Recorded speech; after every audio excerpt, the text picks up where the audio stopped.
I work in a jail that doesn't exist on any map, not in any government database, not on any satellite imagery, and certainly not in any report you could dig up. People ask me where it is, and I lie, because even admitting it aloud feels dangerous. The walls hold things no one should ever see, and the rules are simple. Ask too many questions, and you disappear.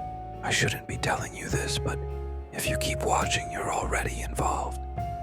On PPER, my job should feel normal. I unlock cells, escort inmates to the cafeteria, and patrol the corridors in a predictable loop. The routines are mundane, almost comforting, until you notice the cracks. There are no files, no arrest records, no official documentation of anyone here. Guards exist, but they never talk about families, birthdays, or weekends. Their eyes flicker when asked, as if mentioning the outside world could erase them. Even the inmates behave strangely. They don't discuss past crimes. Only fragmented whispers that vanish when anyone listens too closely. It's routine, yes, but 1 foot in a familiar world, and 1 foot in something that doesn't belong anywhere on a map. Every shift leaves me questioning what normal really is. There's only one rule in this place: never ask questions. Not about the facility, not about the people inside, not even about the time. Break it, and you vanish. Guards disappear without a trace, and inmates sometimes just stop existing. I've seen it happen.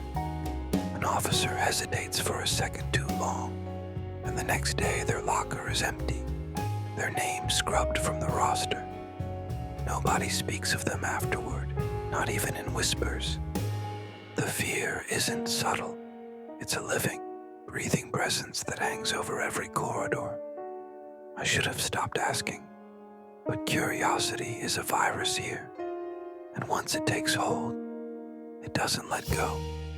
It was a night shift like any other, or at least it started that way. The lights flickered intermittently, casting long, twitching shadows across the concrete walls. That's when they brought him in. A new inmate with no paperwork, no name, just shackles that clinked like distant bells as he walked. He didn't speak, didn't react, just stared at nothing. Rumors spread in hushed whispers among the guards.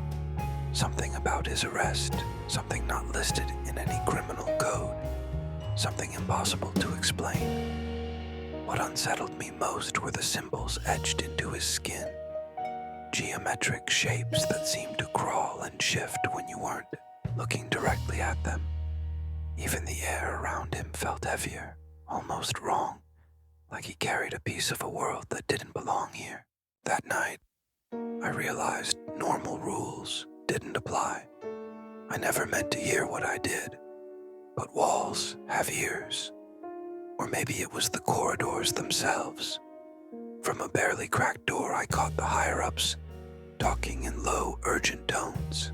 The prison isn't on any map because it wasn't built for people. It holds things, beings that shouldn't exist, concepts that twist reality, anomalies that defy every law we know. Some inmates aren't even human. Their shapes shift when unobserved. Their eyes gleam with intelligence that feels older than time. They spoke of containment, of control, of mistakes that could unravel everything. My heart pounded as the words sank in. I realized then that this place wasn't a jail. It was a vault, and we were only guards to whores that wanted out. The rules of the outside world simply didn't apply here. Curiosity got the better of me.